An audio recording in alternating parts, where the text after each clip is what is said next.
인천의 낡은 공장 지대 배후에 숨겨진 구불구불한 골목길은 낮에도 햇빛이 제대로 들지 않아 늘 축축하고 기분 나쁜 곰팡이 냄새가 진동하는 곳이었다. 야근을 마치고 막차를 놓친 민주는 평소라면 절대 발을 들이지 않았을 이 어두운 지름길을 오늘따라 홀린 듯이 걷기 시작했고 차가운 밤 공기가 목덜미를 스치자 소름이 돋았다. 갑자기 등 뒤에서 누군가 아주 낮은 목소리로 자신의 이름을 부르는 소리가 들려왔는데 그것은 인간의 것이라기엔 너무나도 탁하고 짐승의 으르렁거림이 섞인 기괴한 소리였다. 민주는 걸음을 멈추고 고개를 돌리려 했지만 온몸의 감각이 위험 신호를 보내며 등줄기가 뻣뻣하게 굳어버려 근육 하나조차 마음대로 움직일 수 없는 공포에 사로잡혔다.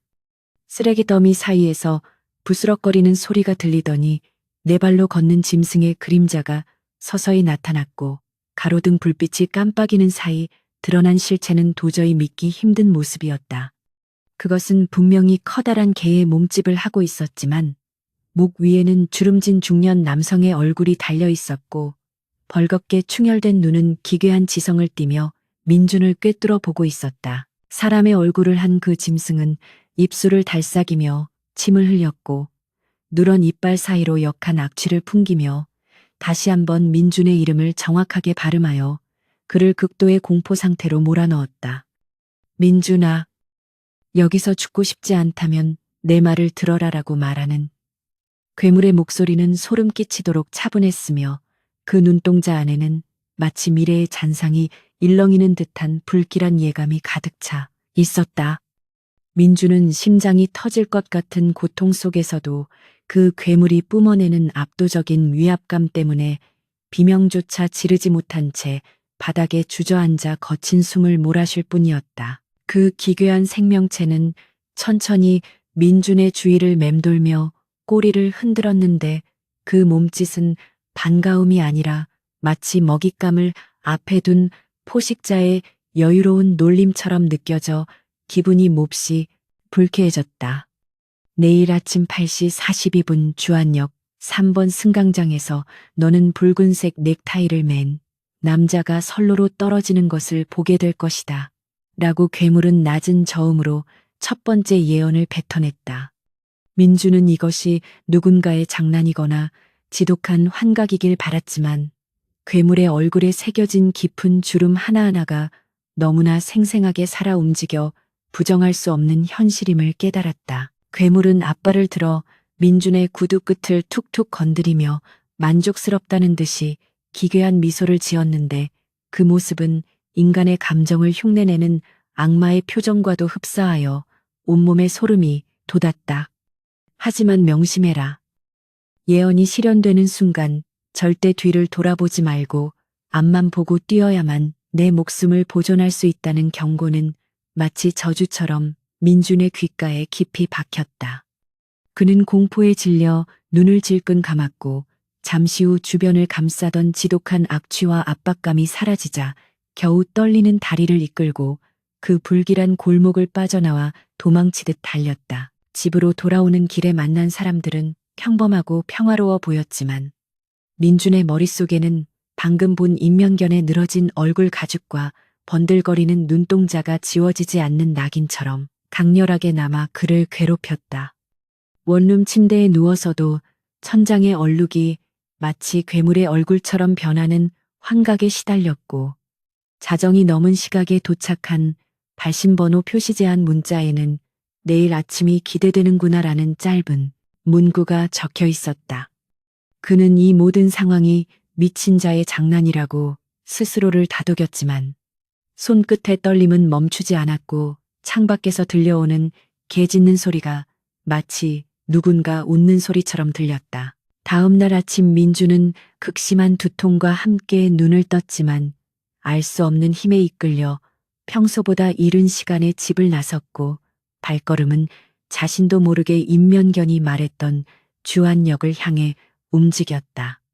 출근 인파로 북적이는 역사는 지극히 일상적인 풍경이었지만 민주는 손목시계의 초침이 8시 40분을 향해 달려가는 것을 보며 가슴이 조여오는 압박감을 느끼고 식은땀을 줄줄 흘리기 시작했다.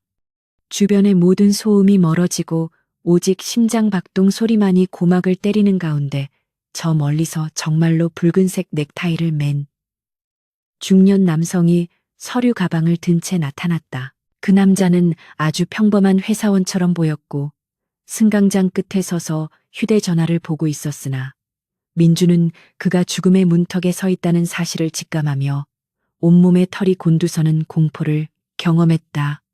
시계 바늘이 정확히 42분을 가리키는 순간 멀리서 지하철이 진입하는 굉음이 들려왔고 그 남자는 마치 무언가에 홀린 듯 비틀거리며 노란 안전선 밖으로 한 걸음 내딛더니 설로 아래로 추락했다. 찢어지는 듯한 급정거 소리와 비명이 역사를 가득 채웠고 사람들은 아비규환의 현장이 된 승강장에서 도망치거나 구경하기 위해 몰려들었지만 민주는 그 자리에 박박 굳어버렸다. 피냄새가 바람을 타고 코끝을 스치는 찰나 민준의 귓가에 다시 한번 그 짐승의 으르렁거리는 목소리가 들려왔는데 그것은 군중의 소음 속에서도 명확하게 구분될 정도로 가깝고 소름 끼쳤다. 약속한 대로 예언은 이루어졌다. 이제 두 번째 진실을 맞이할 준비를 해라라고 속삭이는 목소리에 민주는 본능적으로 뒤를 돌아보려 했지만 어젯밤의 경고가 떠올라 이를 악물고 정면만을 응시했다. 그는 미친 듯이 계단을 뛰어 올라가 역을 빠져나왔고 등 뒤에서 수만 마리의 개들이 일제히 짖어대는 환청이 들려와 귀를 막고 비틀거리며 인파 속으로 숨어들었다. 사무실에 앉아 업무에 집중하려 노력했지만 모니터 속의 엑셀 데이터들이 갑자기 개의 이빨 모양으로 뒤틀려 보이기 시작했고 동료들의 대화 소리가 사람의 말소리가 아닌 짐승의 울음소리로 들렸다. 점심시간 식당에서 제공된 고기 반찬을 보자 어젯밤 골목길에서 본 괴물의 털 냄새와 피 냄새가 떠올라 구역질을 참지 못하고 화장실로 달려가 위액을 전부 쏟아내며 괴로워했다. 거울 속에 자신의 얼굴을 들여다보던 민주는 눈가가 미세하게 처지고 피부색이 그 괴물의 가죽처럼 탁하게 변해가는 것 같아 소리를 지르며 세면대 물을 틀어 얼굴을 씻어내렸다. 퇴근길에 마주친 모든 개가 자신을 비웃는 것처럼 느껴진 민주는 인적이 드문 길을 피해 큰 길로만 다녔지만 길가에 세워진 차들의 유리창에 비친 자신의 그림자가 네 발로 걷는 것 같아 공포를 느꼈다. 집에 돌아와 문을 잠그고 빗장을 걸었지만 창문 너머 어둠 속에서 수많은 눈동자가 자신을 감시하고 있다는 망상에 사로잡혀 불조차 켜지 못한 채 방 한가운데 웅크리고 앉았다. 그때 문 밑 틈새로 검은 액체가 스며들기 시작하더니 그 액체가 서서히 형체를 갖추어 어젯밤 본 그 괴물의 얼굴을 한 개로 변해 방 안에 나타났다. 괴물은 좁은 방 안을 천천히 거닐며 민준의 가구들을 냄새 맡았고 그의 침대 위에 훌쩍 올라타 앉아 마치 방 주인이라도 된 양 거만한 자세로 민준을 내려다보며 혀를 길게 내밀었다. 첫 번째 경고를 잘 지켰구나. 덕분에 네 수명이 조금 연장되었지만 아직 안심하기엔 이르다라고 말하는 괴물의 얼굴은 어제보다 조금 더 민준의 이목구비를 닮아 있는 것 같아 소름이 돋았다. 민준은 공포에 질려 구석으로 몰렸지만 괴물은 발톱으로 침대 시트를 찢으며 두 번째 예언을 시작했는데 그 내용은 더욱 구체적이고 잔인하여 듣는 것만으로도 고통스러웠다. 내일 밤 11시 58분 너의 가장 소중한 사람이 피를 흘리며 너를 찾아올 것이고 너는 그를 살릴지 아니면 내 목숨을 지킬지 선택해야 할 것이다라는 예언에 민주는 소리를 질렀다. 그는 미친 듯이 베개를 던지며 괴물을 쫓아내려 했지만 괴물은 안개처럼 흩어지며 벽 속으로 사라졌고 오직 방 안 가득 남은 지독한 짐승 냄새만이 그 존재가 실제했음을 증명하고 있었다. 민주는 즉시 부모님과 친구들에게 전화를 걸어 안부를 확인하려 했지만 모든 전화기에서는 연결되지 않는다는 기계음 대신 개 짖는 소리만이 반복되어 흘러나와 절망에 빠졌다. 밤새 잠들지 못한 채 거실 한복판에서 칼을 쥐고 버티던 민주는 시계 바늘이 움직이는 소리가 마치 누군가 벽을 긁는 소리처럼 들려 신경이 날카로워졌고 결국 공포를 이기지 못해 집 밖으로 도망쳐 나왔다. 거리의 가로등은 평소보다 어둡게 느껴졌고 길가에 버려진 마네킹조차 살아 움직이며 자신을 비웃는 것 같아 민주는 숨을 헐떡이며 정처 없이 인천의 거리를 배회하며 사람들을 피해 숨어 다녔다. 하지만 그가 어디로 가든 그림자 속에서는 항상 그 기괴한 인면견의 눈동자가 빛나고 있었고 낮은 웃음소리가 바람을 타고 들려와 그의 이성을 서서히 갉아먹고 있었다. 민주는 결국 자신이 처음 그 괴물을 만났던 골목길 근처로 돌아오게 되었는데 그것은 마치 거대한 운명의 굴레가 자신을 원래의 자리로 끌어당기는 것 같은 거부할 수 없는 압도적인 힘에 의한 것이었다. 골목 입구에 서서 안쪽을 들여다보자 어둠은 더욱 깊어져 마치 모든 빛을 빨아들이는 블랙홀처럼 보였고 그 안에서 수천 마리의 인간 얼굴을 한개들이 웅크리고 앉아있는 환영이 보였다. 그는 도망치려 했지만 다리가 돌처럼 굳어 움직이지 않았고 주머니 속의 휴대폰이 진동하며 다시 한번 붉은색 글씨로 적힌 경고 메시지가 화면을 가득 채우며 경고음을 울렸다. 뒤를 보지 마라. 절대로 뒤를 보지 마라라는 문구가 반복적으로 나타나는 동안 민주는 자신의 어깨 위에 차가운 짐승의 앞발이 올라오는 것을 느꼈고 그 무게감이 어찌나 무거운지 뼈가 으스러지는 통증을 느꼈다. 뒤에서 느껴지는 거친 숨결은 뜨겁고 축축했으며 목덜미에 닿는 혀의 감촉은 소름 끼치도록 끈적거려 민주는 눈물을 흘리며 제발 살려달라고 신음하듯 빌었지만 괴물은 대답 대신 기괴한 웃음만을 흘렸다. 이제 그는 깨달았다. 이 괴물은 단순히 미래를 예언하는 존재가 아니라 인간의 공포를 먹고 자라나며 결국 그 인간의 자리를 차지하려는 사악한 그림자라는 사실을 말이다. 골목의 어둠 속에서 서서히 인간의 언어가 아닌 짐승의 포효와 비명이 섞인 소리들이 터져 나오기 시작했고 민주는 그 소리들 중에서 자신의 어머니와 친구들의 목소리를 구별해낼 수 있어 가슴이 찢어지는 고통을 느꼈다. 그는 소리가 나는 쪽을 향해 고개를 돌리고 싶다는 충동에 휩싸였지만 그럴 때마다 인면견의 발톱이 목을 파고들어 깊은 상처를 냈고 붉은 피가 셔츠를 적시며 바닥으로 뚝 떨어져 내렸다. 선택해라. 진실을 보고 파멸할 것인가? 아니면 거짓된 빛 속에서 영원히 도망치며 살 것인가?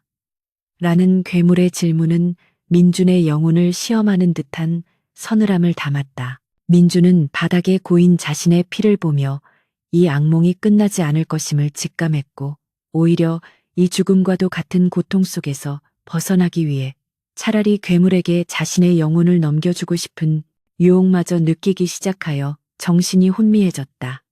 하지만 그때 가슴속에 간직했던 가족의 사진이 떠올랐고 그는 마지막 남은 힘을 쥐어짜 괴물의 발을 뿌리치고 앞을 향해 달리기 시작했는데 등 뒤에서는 상상할 수 없는 거대한 폭발음과 비명소리가 몰아쳤다.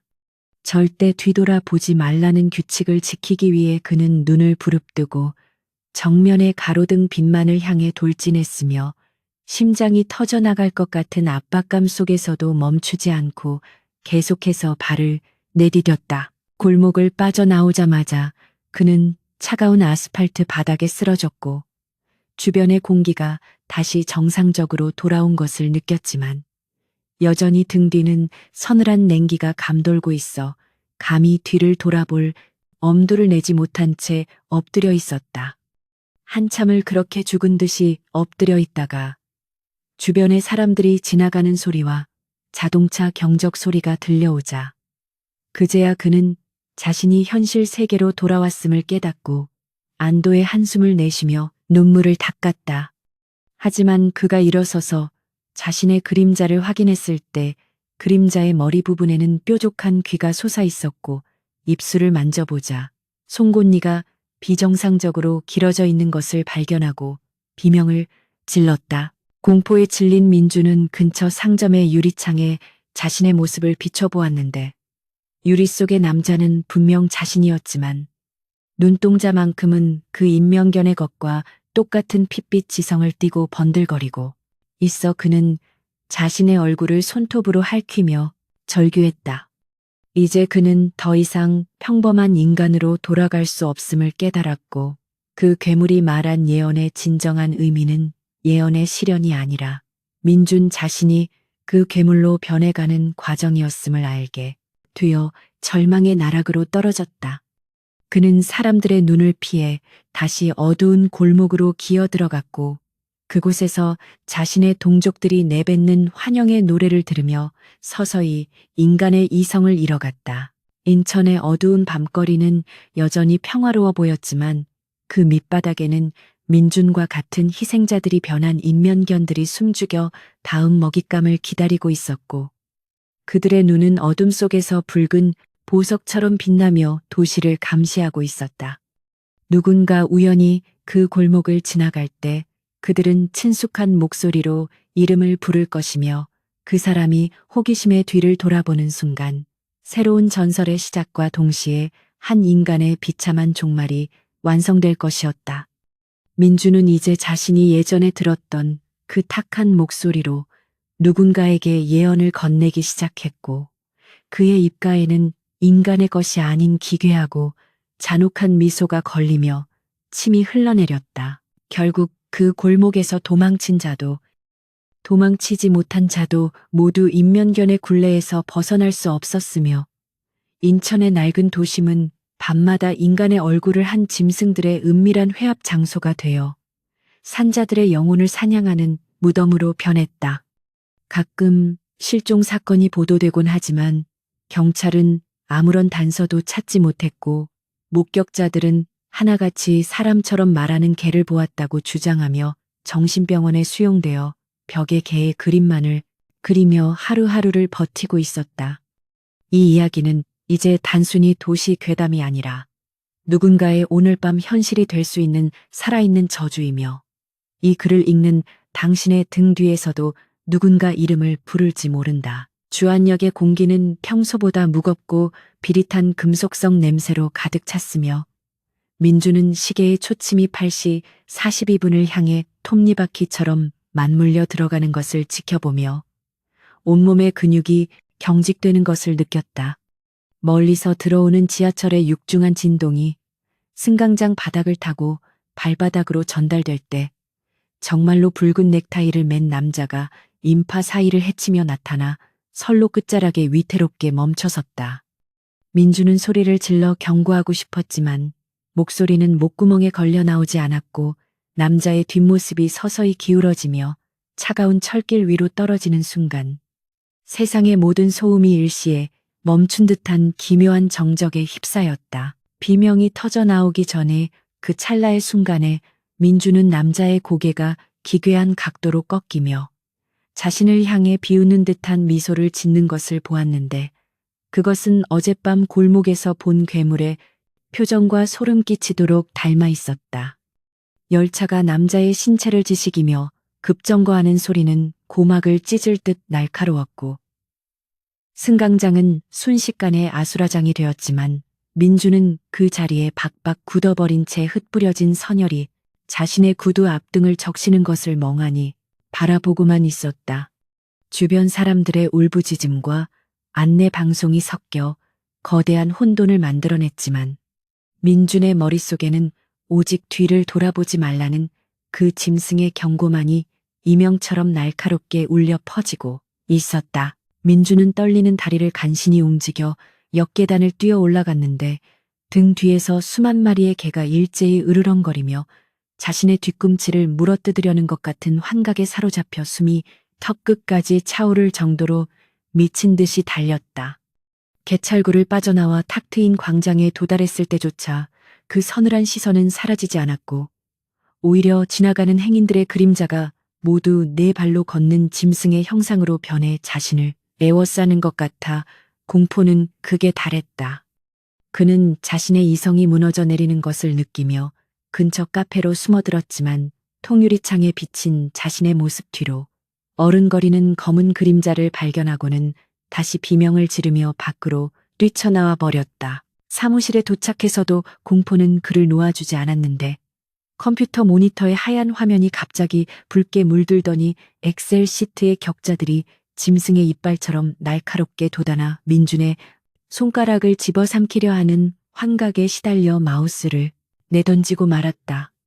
동료들이 다가와 무슨 일이냐며 어깨에 손을 얹었지만 민준의 귀에는 그들의 다정한 목소리가 아닌 짐승의 낮은 느렁거림으로 들렸고 그들의 얼굴 가죽이 서서히 녹아내리며 털이 돋아나는 것처럼 보여 그는 책상 밑으로 기어들어가 몸을 떨었다.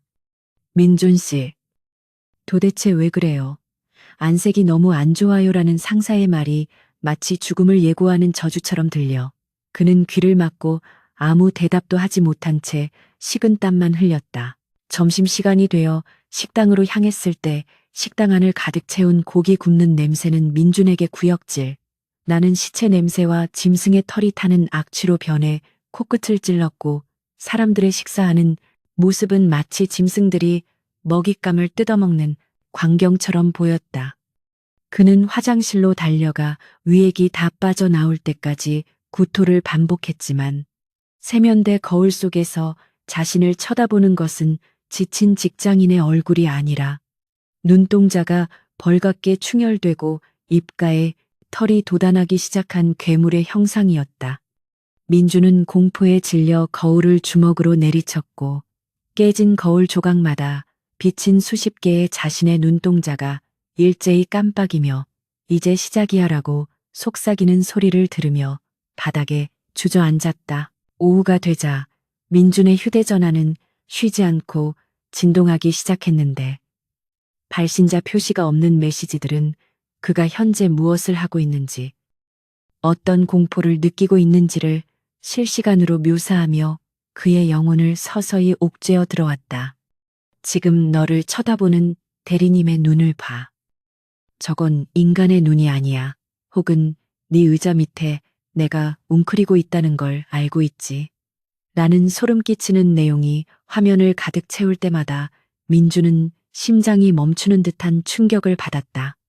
그는 휴대폰을 꺼버리려 했지만 전원을 꺼도 화면은 여전히 켜진 채로 기괴한 짐승의 얼굴을 한 자신의 모습만을 비추고 있어. 그는 결국 기기를 바닥에 던져 박살 내버리고 말았다. 퇴근 시간이 다가오자 밖은 이미 짙은 어둠에 잠겨 있었고 사무실의 형광등 불빛이 깜빡일 때마다 그림자들이 길게 늘어져 민준의 발목을 감싸 쥐는 것 같아 그는 차라리 이곳에서 죽고 싶다는 절망적인 생각까지 하게 되었다. 그는 큰 길로만 다니면 안전할 것이라 믿으며 인파가 가장 많은 곳을 골라 걸었지만 길가에 세워진 모든 자동차의 사이드미러에는 길을 걷는 자신을 따라오는 거대한 인면견의 그림자가 선명하게 비치고 있었다. 그는 뒤를 돌아보고 싶은 강렬한 유혹을 느꼈지만 그럴 때마다 어깨 위에 차가운 짐승의 앞발이 닿는 감촉이 느껴져 이를 악물고 앞만 보며 눈물이 범벅이 된 채 집을 향해 비틀거리며 걸어갔다. 겨우 도착한 원룸의 문을 잠그고 빗장을 3번이나 걸었지만 방 안의 공기는 이미 외부의 침입자에게 잠식당한 듯 차갑고 습한 지하 무덤의 냄새로 가득 차 있었으며 어두운 구석에서는 금방이라도 무언가 튀어나올 듯한 불길함이 감돌았다. 민주는 불을 켜려 했지만 스위치를 눌러도 전등은 힘없이 깜빡이다가 타버렸고 오직 창밖에서 들어오는 희미한 가로등 불빛만이 방 안의 기괴한 그림자들을 더욱 선명하게 만들어 그의 공포심을 자극했다. 그는 침대 위에 올라가 이불을 머리끝까지 뒤집었었지만 이불 너머로 들려오는 짐승의 거친 숨소리와 발톱이 장판을 긁는 날카로운 소리에 온몸의 근육이 경련을 일으키기 시작했다. 그때 방 한가운데서 서서히 형체를 갖추며 나타난 것은 다시 한번 그 기괴한 인면견이었는데 그것은 이번에 훨씬 더 민준의 외모를 닮아 있었고 심지어 민준이 오늘 입었던 셔츠, 조각을 입에 물고 있어 그를 경악하게 만들었다. 괴물은 꼬리를 천천히 흔들며 민준의 침대맡으로 다가왔고 그가 덮고 있는 이불을 발톱으로 살며시 걷어내며 얼굴을 들이밀었는데 그 뜨거운 숨결이 민준의 뺨에 닿자 그는 비명조차 지르지 못하고 얼어붙었다. 두 번째 예언을 들을 준비가 되었나라고 묻는 괴물의 목소리는 이제 민준 자신의 목소리와 완벽하게 일치하고 있었으며 그 속에 담긴 조롱 섞인 웃음은 민준의 이성을 완전히 파괴해버렸다. 괴물은 민준의 귓가에 입술을 바짝 대고는 내일 밤 11시 58분. 너의 가장 소중한 사람이 피를 흘리며 너를 찾아올 것이고 너는 그를 살릴지 아니면 내 목숨을 지킬지 선택해야 할 것이다라고 말하며 혀로 민준의 귀를 핥았다. 그 축축하고 불쾌한 감촉에 민준은 헛구역질을 하며 괴물을 밀쳐내려 했지만 괴물은 연기처럼 흩어져 사라졌고 방 안에는 오직 민준의 흐느낌과 벽을 긁는 환청만이 남게 되었다. 그는 미친 듯이 가족과 친구들에게 연락하려 했지만 부서진 휴대폰은 작동하지 않았고 유선 전화기 수화기를 들자 그곳에서도 오직 개들의 슬픈 울음소리만이 파도처럼 밀려 들어와 그를 절망의 심연으로 밀어넣었다. 밤이 깊어갈수록 민준의 증상은 악화되어 갔는데 몸 여기저기에 검은 털이 돋아나기 시작하고 손톱이 비정상적으로 딱딱해지며 휘어지는 것을 보며 그는 자신이 서서히 인간성을 상실해 가고 있다는 사실을 뼈저리게 느꼈다. 그는 욕실로 달려가 찬물을 틀고 머리를 식히려 했지만 수도꼭지에서는 물 대신 끈적한 핏물이 쏟아져 나와 세면대를 가득 채웠고 그 핏물 속에서 죽은 남자의 얼굴이 떠올라 자신을 부르는 환각의 비명을 질렀다. 벽지에는 어느새 수많은 개의 발자국이 찍혀 있었고 천장에서는 검은 액체가 눈물처럼 떨어져 내리며 방안을 거대한 짐승의 뱃속처럼 변모시키고 있었으며 민주는 그 안에서 서서히 질식해갔다. 창밖을 내다보자 골목길의 모든 가로등 아래에는 사람의 얼굴을 한 개들이 한 마리씩 앉아 민준의 창문을 올려다보고 있었는데 그들의 눈빛은 마치 동료를 환영하는 듯한 기괴한 유대감으로 번들거리고 있었다. 민주는 커튼을 치고 방구석에 웅크려 앉아 칼을 손에 쥐었지만 그 칼날에 비친 자신의 모습이 이미 반쯤은 짐승으로 변해 있는 것을 보고는 칼을 내던지며 머리를 쥐어뜯었다. 시간이 흐를수록 예언의 시각이 다가오고 있다는 압박감은 그의 심장을 조여왔고 그는 과연 자신에게 소중한 사람이 누구인지 그가 정말로 죽게 될 것인지에 대한 공포로 인해 미쳐버릴 것만 같았다. 새벽 3시가 넘었을 때 현관문 너머에서 누군가 문을 약하게 두드리는 소리가 들렸고 민주는 소스라치게 놀라며 칼을 다시 집어들었지만 문 밖에서 들려오는 목소리는 다름 아닌 그의 어머니의 목소리여서 심장이 내려앉는 기분이었다. 민준아, 엄마가 왔어. 문 좀 열어다오. 밖이 너무 춥고 무섭구나라는 어머니의 애처로운 목소리에 민주는 문으로 달려가려 했지만 그것이 괴물의 함정일지도 모른다는 생각에 손잡이를 잡은 채 갈등하며 눈물을 흘렸다. 하지만 문틈 사이로 스며나오는 것은 어머니가 평소 쓰시던 화장품 냄새가 아니라 지독한 피 냄새와 짐승의 악취였기에 그는 공포에 질려 뒷걸음질치며 절대 문을 열지 않겠다고 다짐했다. 문 밖의 목소리는 점점 더 거칠어지더니 이내 짐승의 포효로 변해 문을 부술듯이 두드리기 시작했고 민주는 침대 밑으로 기어 들어가 귀를 막고 이 악몽이 끝나기만을 기도했지만 벽을 타고 흐르는 검은 액체는 이제 그의 몸을 덮쳐오고 있었다. 벽에서 돋아난 수만 개의 손들이 민준의 옷을 잡아당기며 어둠 속으로 끌어들이려 했고 그는 벽지에 손톱이 빠질 정도로 매달리며 버텼지만 힘이 빠지기 시작하며 점차 의식이 흐릿해지는 것을 느꼈다. 그 와중에도 창밖의 인명견들은 일제히 하울링을 하며 민준의 몰락을 축하하는 듯한 기괴한 합창을 이어갔고 그 소리는 인천 전역으로 퍼져나가 잠든 이들의 꿈속까지 오염시키고 있었다. 민주는 자신이 사랑했던 세상과 기억들이 모래알처럼 빠져나가는 것을 느끼며 마지막으로 인간으로서의 자아를 붙잡으려 애썼지만 괴물의 예언은 이미 그의 세포 하나하나를 지배하며 그를 새로운 존재로 재구성하고 있었다.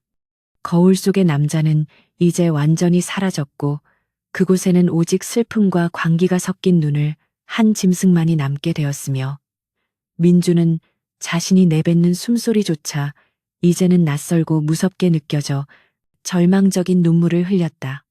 그는 바닥에 고인 핏물에 비친 자신의 얼굴을 핥히며 부정하려 했지만 손가락 사이로 돋아난 날카로운 발톱은 오직 자신의 살점만을 도려낼 뿐이었고 그 고통조차 이제는 쾌락으로 변해가는 비참한 현실에 직면했다. 아침 햇살이 창살 사이로 비쳤을 때 방 안에는 더 이상 민준의 흔적은 찾아볼 수 없었고 오직 찢겨진 옷가지와 벽에 남은 깊은 발톱 자국들만이 이곳에서 벌어진 참극을 묵묵히 증언하고 있을 뿐이었다. 하지만 민주는 죽은 것이 아니었고 그는 이제 방 안의 그림자 속에 녹아들어 밤이 오기만을 기다리는 포식자가 되었으며 그의 머릿속에는 오직 오늘 밤 실현될 두 번째 예언에 대한 갈망만이 가득 차 있었다. 그는 벽을 타고 기어다니며 자신의 새로운 신체에 적응해 나갔고 입안에서 돋아나는 수십 개의 이빨들이 부딪히는 소리를 들으며 인간이었던 시절의 자신을 비웃으며 조용히 으르렁거렸다. 인천의 어느 평범한 주택가에서 민준의 실종 신고가 접수되었지만 경찰이 들이닥친 그의 방은 완벽하게 청소된 것처럼 깨끗했고 오직 공기 중에 감도는 원인을 알 수 없는 짐승의 냄새만이 수사관들의 고개를 갸우뚱하게 만들었다. 민준의 어머니는 아들을 찾기 위해 인천의 골목길을 헤매고 다녔지만 그녀가 마주친 것은 아들의 목소리로 말을 거는 기괴한 개들이었으며 그녀 역시 서서히 그 어둠의 함정 속으로 발을 들여놓고 있었다. 이 도시는 이제 더 이상 인간만의 것이 아니었으며 인명견들의 예언은 도시의 혈관을 따라 퍼져나가며 모든 평화로운 일상을 파괴하고 그 자리에 영원한 공포의 왕국을 건설하고 있었다. 민준이었던 존재는 이제 길거리의 유기견들 사이로 숨어들어 자신의 정체를 숨긴 채 먹잇감을 물색하기 시작했고 그의 눈에 비친 인간들은 그저 언젠가 자신들과 같은 모습으로 변할 가련한 예비 괴물들에 불과해 보였다. 그는 가끔 인간의 언어로 말을 걸고 싶은 충동을 느꼈지만 그럴 때마다 짐승의 본능이 이를 억눌렀고 오직 예언을 전할 때만 그 기괴한 목소리를 내어 인간들을 공포의 도가니로 몰아넣는 것에 집중했다. 인천의 밤은 더욱 깊어지고 어두워졌으며 사람들은 이제 밤늦게 골목길을 지날 때 뒤를 돌아보는 것을 금기시하기 시작했지만 그럴수록 인명견들의 부름은 더욱 친근하고 매혹적으로 변해갔다. 두 번째 예언의 시간이 다가오자 민주는 자신의 자취방 근처 공원 벤치 밑에 몸을 숨기고 누군가를 기다리기 시작했는데 그곳은 그가 예전에 짝사랑하던 여자가 매일 저녁 운동을 하러 지나가는 길목이라 그의 심장은 기묘한 흥분으로 요동쳤다. 시계는 11시 50분을 가리키고 있었고 공원 조명은 하나둘씩 꺼져가며 사방을 칠흑 같은 어둠으로 물들였으며 민주는 입가에 고인 침을 닦으며 그녀가 나타나기만을 손꼽아 기다리며 발톱을 갈았다. 그는 그녀에게 예언을 들려주고 그녀가 공포에 질려 뒤를 돌아볼 때 그녀의 영혼을 집어삼킬 생각에 인간 시절의 죄책감 따위는 이미 안중에도 없었고 오직 원초적인 파괴, 본능만이 뇌를 지배했다.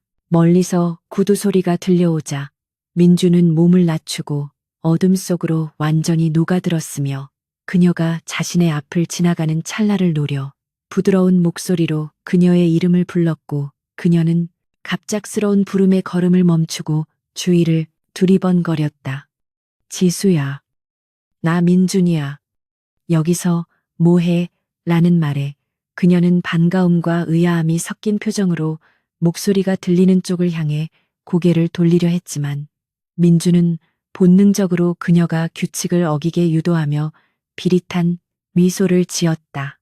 하지만 예언의 내용은 단순한 유혹이 아니라 잔혹한 선택을 강요하는 것이었기에 민주는 그녀가 뒤를 돌아보는 순간 자신이 그녀를 죽여야 한다는 사실에 잠시 멈칫하며 내면의 인간성과 충돌했다. 결국 그녀가 뒤를 돌아보려는 순간 민주는 참지 못하고 벤치 밑에서 튀어나와 그녀의 어깨를 붙잡았고 가로등 불빛 아래 드러난 그의 흉측한 모습에 지수는 비명조차 지르지 못한 채 얼어붙어 그저 눈물만을 흘리며 떨고 있었다.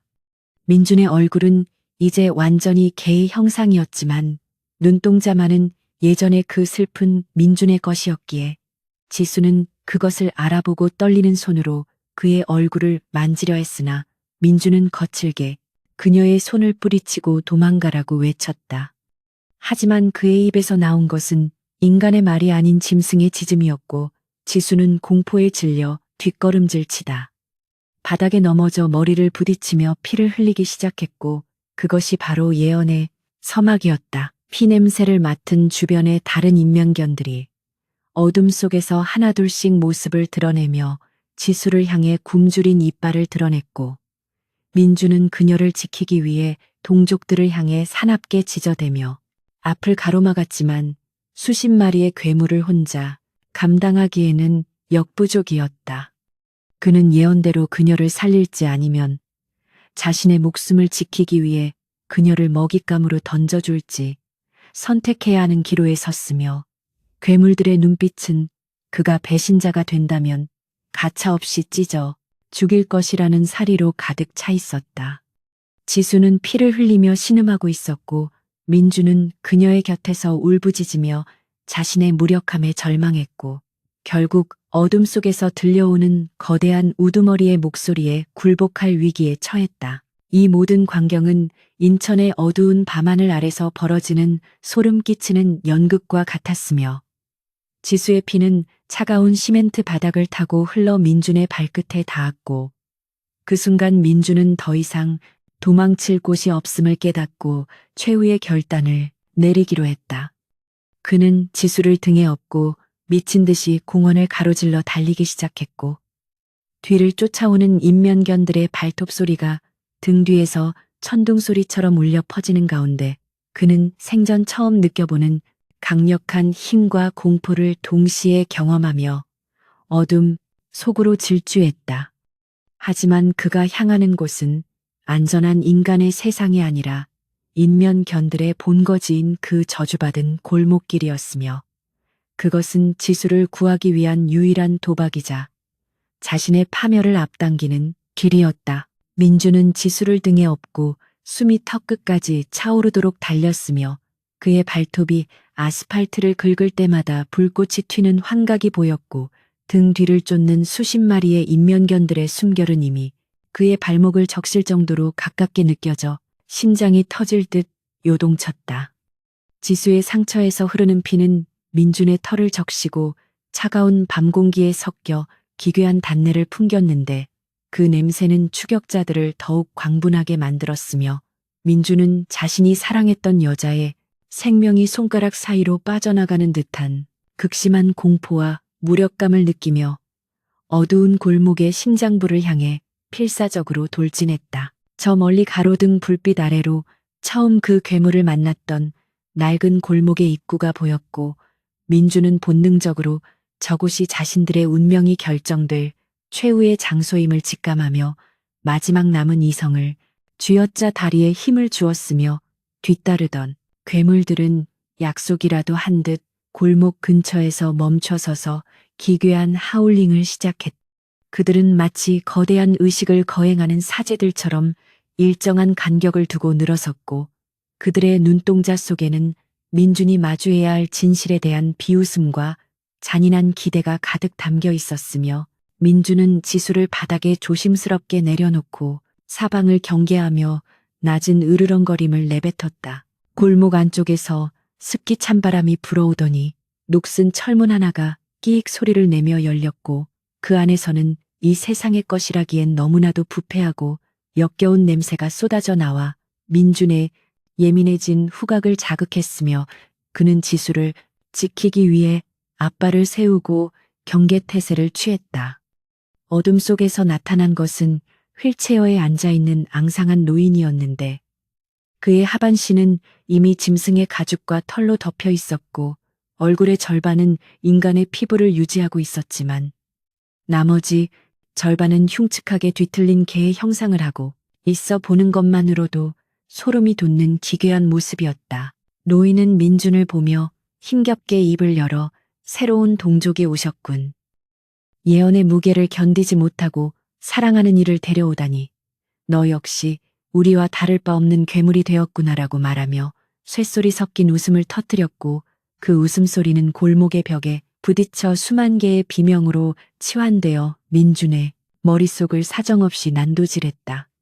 민준은 필사적으로 아니라고 부정하며 지수를 살려달라고 빌고 싶었지만 그의 입에서는 그저 젖은 짐승의 울음소리만이 터져나왔고 노인은 그 모습을 즐기듯 쳐다보며 이 저주받은 인명견들의 기원에 대해 소름 끼치는 이야기를 들려주기 시작했다. 이곳은 1970년대 인천의 한 비밀 연구소였으며 당시 정부는 생산성을 극대화하기 위해 인간의 지능과 짐승의 근력을 결합한 새로운 생명체를 만드는 금기된 실험을 자행했고 수많은 노동자와 불황자들이 실험체가 되어 이 지하 공간에서 비명 속에 죽어갔다는 사실을 노인은 떨리는 목소리로 증언했다. 실험은 실패로 돌아갔지만 죽은 자들의 원한과 짐승의 본능이 결합하여 기괴한 저주로 남게 되었고 그 저주는 이 골목에 발을 들인 자들 중 가장 약하고 공포에 질린 자들의 육신을 잠식하며 대를 이어 내려오고 있다는 충격적인 진실이 밝혀졌다. 노인은 자신의 썩어가는 팔을 보여주며 우리는 죽지 못하는 망령이며 누군가 우리의 예언을 듣고 뒤를 돌아볼 때마다 그 영혼의 일부를 취해 생명을 연장한다고 고백했고 민주는 자신이 들었던 예언이 단순한 경고가 아니라 영혼을 수확하기 위한 악마의 덫이었음을 깨닫고 온몸을 떨며 절규했다. 특히 예언자가 예언을 건네는 상대가 자신과 가까운 사람일수록 그 저주의 힘은 더욱 강력해지며 결국 예언을 한 자는 완전한 괴물로 변하고 예언을 들은 자는 그 괴물의 새로운 껍데기가 된다는 잔인한 등가 교환의 법칙은 민준을 절망의 구렁텅이로 밀어넣었다. 지수는 고통스러운 신음 끝에 눈을 떴고 눈앞에 펼쳐진 지옥 같은 풍경과 자신을 지키려 서 있는 흉측한 민준의 모습을 번갈아 보며 극도의 혼란과 공포에 휩싸여 비명을 질렀으며 그녀의 눈동자에는 사랑했던 연인에 대한 그리움 대신 오직 짐승을 향한 혐오와 두려움만이 가득 차 있어 민준의 가슴을 갈갈이 찢어 놓았다. 민준은 그녀에게 다가가 괜찮다고 안심시켜주고 싶었지만 그가 내딛는 한 걸음마다 지수는 뒷걸음질 치며 살려달라고 소리쳤고 노인은 그 광경을 보며 보아라. 이것이 인간이 괴물을 대하는 진심이다라고 속삭이며 민준의 내면을 잠식한 어둠을 부추겼다. 골목 벽면에는 그동안 이 저주에 희생된 수많은 사람들의 이름이 피로 적혀 있었는데 민준은 그 중에서 자신의 아버지와 실종되었던 이웃들의 이름을 발견하고는 이 모든 비극이 우연이 아니라 대를 이어 설계된 잔혹한 함정이었음을 깨닫게 되었고 분노로 인해 눈동자가 더욱 붉게 타올랐다. 노인은 민준에게 지수의 목을 물어뜯고 진정한 인명견의 왕으로 거듭나라고 유혹하며 그녀의 영혼을 먹으면 너는 다시 인간의 얼굴을 되찾을 수 있다고 감미롭지만 사악한 거짓말을 건넸고 민준은 잠시 흔들리는 눈빛으로 지수를 내려다보며 날카로운 송곳니를 드러냈다. 민준의 입가에는 침이 흐르고 이성은 본능의 압도적인 파도에 휩쓸려 가려 했지만 지수의 목에 걸린 자신이 선물했던 작은 목걸이를 본 순간 그는 정신이 번쩍 들었고 자신이 인간이었을 때 가졌던 고귀한 감정들을 필사적으로 끌어올려 괴물의 본능과 사투를 벌이기 시작했다. 그는 노인을 향해 사납게 달려들어 그의 휠체어를 뒤엎어버렸고 노인은 바닥을 뒹굴며 어리석은 놈, 너는 기회를 발로 찼다고 저주를 퍼부었으며 그 순간 골목 주변을 에워싸고 있던 수많은 인명견들이 일제히 민준과 지수를 향해 달려들 준비를 마쳤다. 민준은 지수를 다시 등에 업으려 했지만 지수는 이미 이성을 잃고 민준의 팔을 날카로운 돌 조각으로 찔렀으며 피가 튀는 와중에도 민준은 고통을 참고 그녀를 낚아채 골목 안쪽으로 난 좁은 환기구 구멍으로 밀어 넣었고 자신은 혼자 남아 다가오는 괴물 무리들을 막아섰다. 그는 더 이상 도망칠 곳이 없음을 알았고 오직 지수만큼은 이 지옥에서 탈출시키겠다는 일념 하나로 자신의 육신을 방패 삼아 괴물들의 공격을 몸으로 받아냈으며 그의 몸 곳곳이 찢어지고 살점이 떨어져 나가는 참혹한 광경이 펼쳐졌다. 괴물들의 이빨이 민준의 목과 다리를 파고들 때마다 그는 인간의 비명이 아닌 짐승의 포효를 내지르며 끝까지 버텼고 그 와중에도 그의 머릿속에는 지수와 함께했던 행복했던 기억들이 주마등처럼 스쳐 지나가며 마지막 남은 인간의 불꽃을 태우고 있었다. 노인은 바닥에서 기어다니며 네가 아무리 발버둥 쳐도 저 여자는 이미 뒤를 돌아보았다. 예언은 완성되었고 저주에서 벗어날 길은 없다고 조롱하며 민준의 가슴에 비수를 꽂았고 민준은 절망적인 눈빛으로 환기구 넘어 사라진 지수의 뒷모습을 바라보며 눈물을 흘렸다. 환기구 밖으로 간신히 빠져나간 지수는 비틀거리며 인천의 밤거리를 달렸지만 그녀의 귀에는 여전히 민준이 찢기는 소리와 짐승들의 끔찍한 연애가 벌어지는 소음이 생생하게 들려와 그녀를 미치게 만들었으며 길가에 세워진 상점 유리창에 비친 자신의 얼굴이 서서히 일그러지는 것을 보며 다시 한번 절규했다. 그녀의 목덜미에는 민준이 괴물로 변했을 때와 똑같은 검은 반점이 생겨나기 시작했고 그녀는 자신이 이미 그 저주의 사슬에 묶였음을 본능적으로 직감하며 도움을 요청하려 했지만 입 밖으로 나온 것은 기괴한 쇳소리뿐이었다. 골목 안에서 민준은 수십 마리의 괴물들에게 짓눌린 채 의식을 잃어갔지만 그의 영혼은 여전히 지수의 곁을 맴돌며 그녀를 지키려 했었고 그 간절한 염원이 저주받은 공간에 기류를 흔들어 놓았는지 갑자기 골목 전체가 진동하며 땅바닥이 갈라지기 시작했다. 지하 실험실의 잔해들이 무너져 내리며 괴물들을 집어삼키기 시작했고 노인은 공포에 질려 비명을 지르며 어둠 속으로 사라졌지만 민주는 그 붕괴의 중심에서 오히려 평온한 미소를 지으며 자신의 삶이 끝남과 동시에 이 지독한 연쇄가 끊어지기를 간절히 기도했다. 하지만 저주는 그렇게 쉽게 끝나지 않았고 무너진 건물 더미 사이에서 민준의 육체는 서서히 재조립되더니 이전보다 훨씬 더 거대하고 강력한 형태의 괴수로 변모하기 시작했으며 그의 이마에는 세 번째 눈이 돋아나 미래가 아닌 과거의 모든 슬픔까지 들여다볼 수 있는 기괴한 능력이 부여되었다. 그는 이제 단순한 인면견이 아니라 이 도시의 어둠을 다스리는 지배자로 거듭났으며 그의 포효 한 번에 인천 전역의 가로등이 일제히 꺼지고 밤하늘은 핏빛으로 물들어 산 자들에게 전례 없는 공포를 선사하며 새로운 전설의 시작을 알렸다. 지수는 공원 벤치에 쓰러져 헐떡이다가 자신의 손이 앞발로 변해가는 과정을 공포 속에서 지켜보아야 했고 그녀를 돕기 위해 다가온 경찰관의 얼굴을 보는 순간 그녀는 자신도 모르게 그에게 말을 걸어 그의 미래를 예언하기 시작했는데 그것은 그녀의 의지가 아니라 몸 안에 깃든 저주의 명령이었다.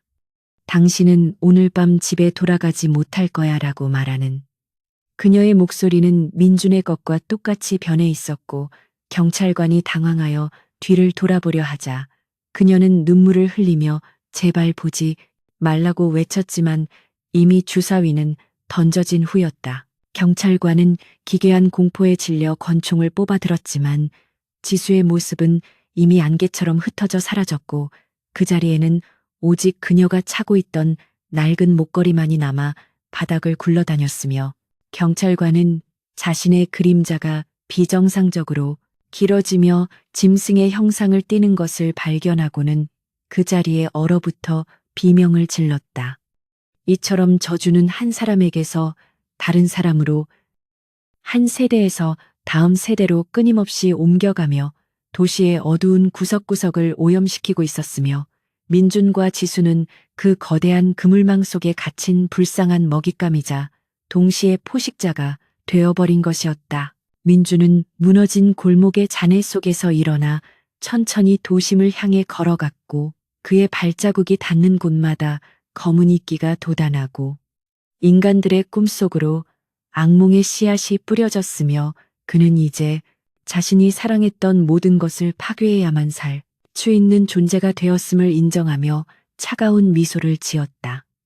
그는 고층 빌딩 옥상에 올라가 잠든 도시를 내려다보며 수만 명의 잠재적 희생자들을 향해 낮은 목소리로 노래를 불렀고, 그 노래는 바람을 타고 사람들의 귓가에 닿아 원인 모를 불안감과 자살 충동을 불러일으키며 도시를 서서히 죽음의 도시로 변모시켰다. 지수는 이제 완전한 인면견이 되어 민준의 자취방 문 앞에 웅크리고 앉아 그가 돌아오기를 기다렸지만, 그녀의 기억 속에 남은 민준의 얼굴은 이미 흐릿해져 가고 있었고, 오직 그가 남긴 짐승의 냄새만이 그녀가 유일하게 집착하는 생명의 끈이 되어 그녀의 남은 인간성을 갉아먹고 있었다.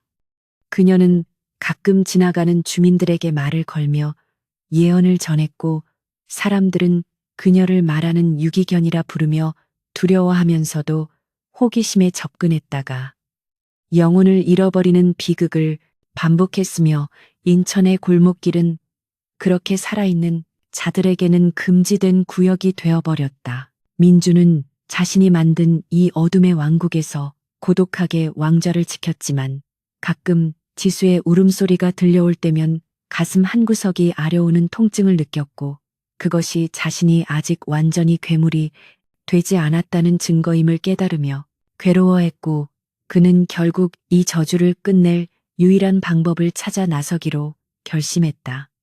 그것은 바로 자신과 지수를 포함한 모든 인면견들을 한 곳에 모아 스스로를 파괴하는 최후의 의식을 치르는 것이었지만, 그러기 위해서는 저주의 근원인 지하 연구소의 심장부로 다시 돌아가야만 했으며, 그 길은 수많은 망령들이 가로막는 험난한 여정이 될 것이었다. 그는 지수를 찾아가 그녀의 눈을 보며 마지막으로 인간의 언어로 속삭였고, 지수는 잠시나마 이성을 되찾아 민준의 발등에 머리를 기대며 눈물을 흘렸으며, 두 괴물은 달빛 아래에서 서로의 상처를 핥아주며 최후의 결전을 준비하는 슬프고도 아름다운 광경을 연출했다.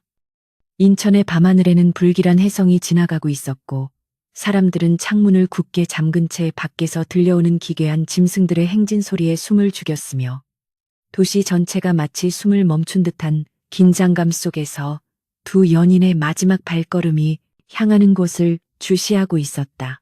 민주는 지수의 목걸이를 자신의 입에 물고 앞장서서 골목 깊숙한 곳으로 들어갔으며, 그 뒤를 수천 마리의 인면견들이 위협적인 기세로 따랐는데, 그것은 왕의 귀환이자 동시에 종말을 향한 행진이었고, 민주는 자신의 심장이 멈추는 한이 있더라도 이 지옥 같은 연쇄의 사슬을 끊어내겠다는 단호한 의지를 불태웠다.